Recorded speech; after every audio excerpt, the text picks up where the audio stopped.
Sebuah pengumuman bersejarah yang mengejutkan telah mengguncang Timur Tengah, di mana dua negara memutuskan minggu ini untuk menandatangani kesepakatan guna menumbangkan kekuatan militer yang mengerikan dan kejam yang menduduki Timur Tengah dan membawa kehancuran kemanapun ia pergi. Kedua negara itu adalah Lebanon dan Israel, dan mereka sudah muak dengan terorisme yang menguasai wilayah mereka. Terkejut mendengar bahwa Lebanon dan Israel adalah sekutu, padahal yang baru-baru ini Anda dengar adalah mereka sedang berperang. Ternyata media sekali lagi memanipulasi Anda. Karena perang itu sebenarnya tidak pernah antara Israel melawan Lebanon. Sebenarnya, Lebanon dan Israel bersama-sama melawan rezim Islam yang telah mencoba menduduki Lebanon dan menyeret rakyat Lebanon ke dalam perang yang tidak pernah mereka pilih. Entitas teroris ini disebut Hizbullah dan merupakan bagian dari poros rezim Islam yang beroperasi di Iran. Hanya saja lokasinya di Lebanon. Sampai kamu bisa memisahkan Hizbullah dari Lebanon dalam pikiranmu, tidak ada yang masuk akal tentang kesepakatan minggu ini. Jadi, mari kita bahas detail tentang apa sebenarnya kesepakatan ini dan apa artinya. Karena cara kesepakatan ini dibangun adalah bukti paling jelas tentang apa sebenarnya inti dari pertarungan ini. Perang melawan teror yang sedang berkecamuk di Timur Tengah ini. Selamat datang di acara Mira Kay di JNS TV. Mari kita langsung mulai. Jadi, sebelum kita membahas kesepakatan sebenarnya, tentu saja, kamu perlu tahu konteksnya dulu. Kebanyakan dari kita mengingat Lebanon sebagai Parisnya Timur Tengah, sebuah negara yang pernah mencoba multikulturalisme dan gagal. Kebanyakan orang tidak tahu alasannya. Pada tahun 1980, saat rezim Islam semakin memperkuat cengkeramannya, rezim itu melihat Lebanon dan menyadari betapa pentingnya posisi strategis negara tersebut bagi Iran. Bukan hanya karena berbatasan dengan negara musuh mereka, Israel, tetapi juga memberi mereka akses ke laut melalui Suriah. Dan saat mereka berusaha membangun stabilitas keuangan mereka membutuhkan Lebanon. Namun mereka tidak berniat mengambil alihnya melalui perang. Sebaliknya, mereka menyusupkan kelompok teroris bernama Hizbullah untuk mengambil alih Lebanon dari dalam. Pernahkah kamu bertanya-tanya seperti apa sebenarnya pendudukan di lapangan? Nah, Hizbullah bahkan bukanlah tentara Lebanon. Mereka tidak pernah dipilih untuk membela Lebanon.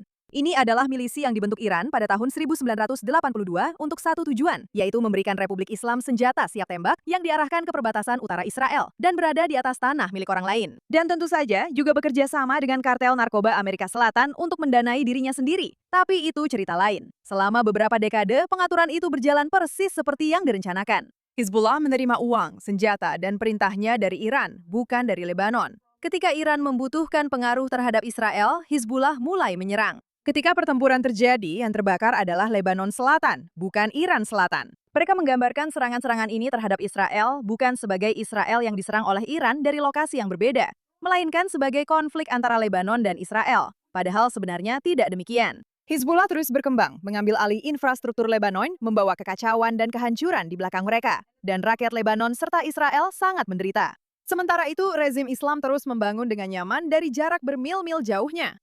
Sementara itu, pemerintah dan tentara Lebanon sendiri memiliki dua pilihan di depan mereka. Mencoba melawan Hizbullah yang memiliki uang, sumber daya, dan kekuasaan tanpa batas dan kemungkinan besar akan kalah. Atau membiarkan hal itu terjadi. Tentu saja kampanye pengambil alihan oleh Hizbullah tidak hanya dilakukan secara militer. Kampanye itu sangat canggih dan sangat berfokus pada meyakinkan rakyat Lebanon untuk mendukung mereka, baik dengan paksaan maupun manipulasi. Dan mereka mulai mendapatkan legitimasi. Ingat, jika mereka bisa mengubah citra sebuah konflik di mata dunia untuk membuat Israel terlihat sebagai pihak yang jahat, mereka juga mampu melakukan hal yang sama di dalam negeri. Yang terjadi dengan cukup cepat adalah pemerintah Lebanon dan tentaranya berhenti melawan. Dan meskipun seiring waktu mereka menyadari bahwa hal ini buruk bagi negara mereka, pada saat itu terjadi, mereka hampir tidak berdaya untuk melakukan apapun. Hizbullah sangatlah kuat. Itu adalah pemahaman yang perlu kamu miliki sebelum melihat kesepakatan ini. Konflik antara Lebanon dan Hizbullah telah dikalahkan oleh konflik antara Hizbullah dan Israel. Mereka memanfaatkan permusuhan alami banyak warga Lebanon Muslim yang banyak diantaranya adalah warga Palestina untuk menggambarkan diri mereka sebagai pembela melawan Israel. Dan seringkali ketika dukungan terhadap mereka mulai menurun, secara kebetulan konflik dengan Israel pun meletus. Seperti yang kita ketahui, Hizbullah telah menembakkan roket ke Israel sejak Oktober 2023 sebagai bentuk solidaritas dengan Hamas setelah serangan 7 Oktober. Tetapi sebenarnya itu hanyalah Iran. Itu berubah menjadi perang terbuka. Israel akhirnya menyerang jauh ke dalam Lebanon, membunuh sebagian besar pimpinan senior Hizbullah, termasuk pemimpinnya yang sudah lama, Hassan Nasrallah, dan menghancurkan sejumlah besar senjata serta jaringan terowongan mereka. Gencatan senjata dicapai pada akhir 2024, tetapi terus-menerus gagal dipertahankan. Hizbullah tetap mempertahankan sisa persenjataannya, dan pasukan Israel tidak pernah benar-benar pergi sepenuhnya. Kenapa? Karena perjanjian gencatan senjata seperti ini tidak pernah benar-benar nyata. Perjanjian seperti ini sudah berkali-kali dicapai, tapi hasilnya selalu sama. Israel menarik pasukannya dari wilayah tersebut, Lebanon setuju untuk mencoba menumpas Hizbullah, tapi tidak pernah berhasil. Hizbullah menggunakan waktu itu untuk berkumpul kembali, mempersenjatai diri lagi, dan perlahan-lahan mulai menyerang Israel lagi, sehingga wilayah utara Israel pada dasarnya terus-menerus diserang. Tuntutan akan solusi jangka panjang semakin meningkat, baik di Israel maupun Lebanon. Saat Lebanon menghadapi perang, Israel berusaha menghancurkan Hizbullah. Ngomong-ngomong, di Lebanon sendiri, 79% rakyat Lebanon mendukung perlucutan senjata Hizbullah. Sisa 30% lainnya, ya mereka berasal dari sepertiga penduduk Lebanon, yaitu Muslim Syiah. Dan bahkan di dalam kelompok itu, yang sangat mendukung Hizbullah, 30% dari mereka merasa bahwa perlucutan senjata seharusnya dilakukan. Tapi mari kita kesampingkan itu sebentar, karena Israel menyadari bahwa mereka perlu melakukan sesuatu. Mereka perlu mengubah strateginya. Dengan memahami bahwa Lebanon, meskipun membenci Hizbullah, tidak menangani masalah yang ada. Jadi, mereka menciptakan zona penyangga di dalam Lebanon, memasuki wilayah kekuasaan Hizbullah, dan mengambil kendali untuk mengamankan perbatasan Israel. Hal ini jelas digambarkan oleh dunia sebagai upaya Israel untuk memperluas wilayahnya dan mengambil alih Lebanon. Padahal kenyataannya, Israel memutuskan sudah saatnya mengambil tindakan sendiri dan memastikan keamanan Israel karena Lebanon tidak akan melakukannya. Sementara orang-orang Israel tidak ingin tentaranya tewas akibat serangan Hizbullah yang saat ini terjadi setiap hari, atau benar-benar mengambil alih Lebanon dan terlibat konflik jangka panjang di sana. Kesadaran bahwa perjanjian gencatan senjata palsu yang selama ini ada tidak akan menyelesaikan masalah. Ini tampak seperti solusi yang lebih baik. Tapi ini sebenarnya bukan solusi jangka panjang. Dan itulah situasi yang coba diatasi oleh perjanjian baru ini. Bagaimana cara mengeluarkan pasukan Israel dari Lebanon untuk selamanya, tanpa langsung menyerahkan wilayah selatan kembali ke Hizbullah begitu mereka pergi? Pada 26 Juni di Washington, Amerika Serikat, Israel dan Lebanon menandatangani perjanjian kerangka kerja untuk menangani masalah ini secara spesifik. Sebuah peta jalan bagi Israel untuk benar-benar meninggalkan Lebanon Selatan dengan syarat-syarat yang tidak membiarkan Hizbullah masuk begitu saja, begitu pasukan Israel pergi. Ini adalah pengakuan bersama pertama antara Israel dan Lebanon sejak perjanjian yang gagal pada tahun 1983. Sudah 43 tahun sejak ada perkembangan nyata. Begini, tentang dokumen yang akan kita tinjau ini. Kita tidak perlu membahas setiap bagian untuk memahami apa arti kesepakatan ini. Syarat-syaratnya sendiri sudah menjadi argumennya. Setiap bagian utama dari kesepakatan ini dibuat untuk membuktikan bahwa ini sebenarnya bukan perang antara Lebanon dan Israel. Ini adalah perang kedua negara ini melawan kekuatan pendudukan yang sama, yaitu Hizbullah dari Iran. Dan kecerdasan dari kesepakatan ini memang luar biasa. Jadi, poin pertama adalah pengakuan bersama. Kedua pemerintah saling menegaskan hak masing-masing untuk hidup berdampingan dengan damai sebagai negara berdaulat tetangga. Negara berdaulat, bukan Lebanon dan Israel, ditambah siapapun yang menjadi atasan Hizbullah. Dokumen itu sendiri hanya mengakui dua pihak yang duduk di meja perundingan. Iran bukan salah satunya. Hizbullah juga bukan salah satunya. Ini mendelegitimasi Hizbullah. Makna sebenarnya dari klausul ini sama sekali bukan dari segi militer, karena Hizbullah belum melucuti senjatanya, dan tidak semua infrastrukturnya hancur. Jadi di medan perang sebenarnya belum ada yang berubah. Yang berubah adalah secara hukum dan politik. Pemerintah Lebanon yang sah baru saja secara resmi menyatakan bahwa mereka tidak memiliki perselisihan dengan Israel dan menyebut Hizbullah sebagai organisasi asing yang beroperasi di wilayah Lebanon sendiri. Itulah mekanisme di balik kesepakatan tersebut. Lebanon tidak hanya menandatangani dokumen perdamaian. Secara hukum, mereka melepaskan diri dari Hizbullah dan memisahkan diri darinya. Dan ini memberikan sesuatu kepada Israel yang sebelumnya tidak mereka miliki. Perlindungan yang sah untuk terus beroperasi melawan Hizbullah di Lebanon Selatan dengan dukungan dari pemerintah Lebanon. Mereka berada di wilayah yang dikendalikan tanpa menghadapi tekanan diplomatik atau label penjajah yang biasanya muncul ketika suatu populasi melihat Anda sebagai penjajah. Dan ini adalah hal yang besar. Tapi apa sebenarnya yang dibawa oleh kesepakatan ini secara teknis untuk membuat perubahan di luar basa-basi politik? Nah, poin kedua. Lebanon berkomitmen untuk perlucutan senjata secara total dan terverifikasi terhadap semua kelompok bersenjata non-negara, serta pemulihan otoritas angkatan bersenjata Lebanon atas wilayahnya sendiri. Hanya setelah itu diverifikasi, militer Israel akan mundur secara bertahap dari zona ke zona. Artinya, Israel belum akan menarik diri dari Lebanon saat ini. Tapi ini berarti memberikan kembali kedaulatan kepada Lebanon. IMI adalah tentara resmi Lebanon, LAF, yang diberikan tugas sebagai satu-satunya tentara di Lebanon. Kenapa itu berbeda dengan yang terjadi sebelumnya? Tunggu sebentar. Dan sekarang kita sampai pada poin penting yang ketiga. Hizbullah benar-benar disebutkan secara spesifik. Perjanjian ini tidak hanya membicarakan secara samar tentang kelompok bersenjata dan tidak membiarkan ruang untuk penafsiran. Perjanjian ini secara jelas menyebut Hizbullah. Selama berbulan-bulan, strategi Iran melalui jalur negosiasi ARKS Iran adalah memasukkan Lebanon ke dalam percakapan Iran yang lebih luas, agar Washington berhenti menekan Hizbullah sebagai tuntutan yang sama dengan berhenti menekan Republik Islam. Kesepakatan ini justru melakukan hal sebaliknya. Kesepakatan ini menarik garis tegas antara keduanya dan menempatkan nama Hizbullah sendirian di satu sisi. Saya akan merasa kurang lengkap jika tidak menyampaikan bahwa ini bukan pertama kalinya Israel dan Lebanon mencoba hal seperti ini. Pada tahun 1983, saat operasi Israel sebelumnya di Lebanon, Israel diam-diam merundingkan kesepakatan damai langsung dengan pimpinan Lebanon di belakang Amerika Serikat. Perjanjian itu runtuh dalam waktu kurang dari setahun, terutama karena Suriah yang saat itu menduduki Lebanon menekan parlemen untuk membatalkannya. 44 tahun kemudian, hampir pada minggu yang sama, sejarah terulang kembali. Namun kali ini Washington tidak kalah langkah dari Israel. Washington terlibat langsung dalam negosiasi. Dan Suriah yang dulu menggagalkan kesepakatan terakhir itu bahkan sudah tidak ada lagi. Rezim Assad runtuh pada Desember 2024. Dan bukankah luar biasa seberapa jauh Timur Tengah telah berkembang dalam beberapa tahun terakhir? Bagaimanapun, poin penting nomor 4. Kesepakatan ini tidak meminta siapapun untuk saling percaya, karena kepercayaan pada titik ini sudah tidak relevan. Ini dimulai dengan dua zona percontohan kecil di mana tentara Lebanon masuk dan tentara Israel mundur. Dengan proses verifikasi yang didukung Amerika, memastikan infrastruktur Hizbullah benar-benar sudah hilang sebelum zona berikutnya dibuka. Dua zona yang telah dipilih ini sebenarnya tidak signifikan bagi keamanan jangka panjang Israel terhadap Hizbullah. Jadi, ini adalah cara yang bagus untuk menguji dan mencoba apakah pemerintah dan tentara Lebanon benar-benar bisa menghilangkan ancaman Hizbullah dengan cara yang sama seperti yang bisa dilakukan tentara Israel. Lampiran keamanan masih sedang dirumuskan dan akan menjelaskan sisanya.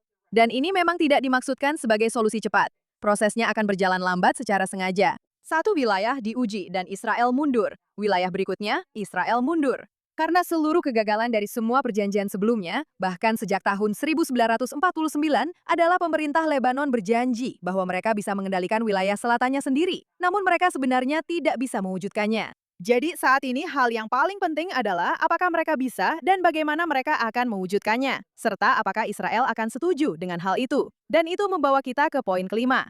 Amerika bukan hanya sebagai mediator di sini, mereka juga berusaha menjadi mekanisme penegakan. Washington telah mengucurkan dana nyata untuk ini, lebih dari 100 juta dolar dalam bantuan kemanusiaan untuk Lebanon, tetapi lebih dari 30 juta dolar secara khusus untuk memperkuat tentara Lebanon agar mereka bisa menguasai wilayah yang diserahkan oleh Israel. Mereka akan melatih kembali Lebanon agar benar-benar mampu melawan terorisme. Ada pemahaman bahwa tentara saat ini memang belum memiliki kapasitas, dan mereka sedang mengambil langkah-langkah untuk mengubah itu. Tapi uangnya bukanlah cerita utamanya, verifikasi merekalah yang penting. Kesepakatan ini membentuk sebuah badan bersama yang disebut Kelompok Koordinasi Militer untuk Lebanon dan beroperasi 24 jam sehari, 7 hari seminggu. Amerika Serikat diharapkan memimpin entitas pihak ketiga ini yang benar-benar memverifikasi apakah senjata dan infrastruktur Hizbullah benar-benar sudah tidak ada di setiap zona percontohan. Itulah bagian yang banyak dilawakan oleh perjanjian-perjanjian sebelumnya. Resolusi PBB tahun 2006 juga menuntut perlucutan senjata. Hanya saja tidak ada yang menegakkannya, karena PBB tidak berguna dan tidak bisa menegakkan apapun. Kali ini jika Hizbullah benar-benar tidak melucuti senjatanya, ada mekanisme yang dipimpin Amerika yang dibuat untuk mendeteksi hal itu. Dan tentu saja Israel tidak akan mundur sampai mereka benar-benar puas dengan hal itu. Ini tidak berarti apa-apa, omong-omong, jika pemerintahan berikutnya tidak benar-benar berusaha menegakkannya. Tapi bisa dibilang Israel akan mengawasi ini dengan sangat ketat dan tidak akan ragu untuk turun tangan. Israel telah berusaha memperjelas bahwa meskipun mereka menyukai dan menghargai dukungan Amerika, mereka tidak akan sepenuhnya bergantung pada dukungan tersebut untuk keamanannya sendiri. Sekarang, saya ingin menambahkan bagian ini karena kalau saya tidak mengatakannya, pasti ada yang menyebutkannya di kolom komentar. Amerika mengambil posisi yang aneh dengan menentang Israel membela diri dari ancaman Hizbullah. Itu benar. Mereka memprioritaskan kesepakatan dengan Iran dibandingkan keamanan Israel dan Lebanon. Dan hal itu membuat banyak orang Israel merasa sangat tidak nyaman. Tapi fakta bahwa IS memprioritaskan hal lain bukan berarti mereka tidak juga berusaha menangani Hizbullah pada saat yang sama. Marco Rubio, pria di balik kesepakatan ini, membuktikan hal itu kepada kita. Saya tidak berpikir bahwa ISK itu sempurna atau bahwa kesepakatan ini adalah akhir yang utopis untuk Hizbullah seperti yang kita semua harapkan. Tapi saya berharap ini bisa menjadi pengingat untuk mempercayai gambaran yang lebih besar, bahwa kepanikan dan kemarahan karena melihat jangka pendek tidak selalu sepadan. Menghadapi ancaman Islam adalah prioritas yang lebih besar bagi Amerika Serikat daripada hanya Hizbullah. Timur Tengah perlu keluar dari ketergantungan jangka panjang pada Amerika Serikat jika mereka ingin memprioritaskan kedaulatannya, dan itu sudah sangat jelas. Tapi itu tidak berarti keterlibatan ISK saat ini adalah hal yang buruk. Seiring waktu, kita melihat bahwa ada gambaran yang lebih besar yang sedang terjadi, dan saya benar-benar percaya kita bisa mempercayai itu. Hal yang diinginkan Iran agar Assad mengaburkan nasib Iran dan Hizbullah menjadi satu, tampaknya memang sedang terjadi, dan kepanikan pun muncul. Tapi sekarang kita melihat bahwa itu tidak terjadi. Kesepakatan itu benar-benar memisahkan kedua entitas tersebut dan memberikan Lebanon maupun Israel kemampuan untuk menangani Hizbullah secara mandiri. Setelah kepanikan beberapa minggu terakhir, menurut saya poin ini belum cukup dihargai atau dirayakan. Jadi, lihatlah dari sudut pandang yang lebih luas. Karena inilah yang sebenarnya diingatkan minggu ini kepada kita. Ini tidak pernah menjadi perang tentang tanah, dan juga bukan perang tentang agama, atau etnis, atau apapun yang pernah kamu baca di tempat lain. Ini adalah 3 pertarungan kedaulatan yang terjadi secara bersamaan, dengan satu judul utama yang membuat Israel terlihat buruk.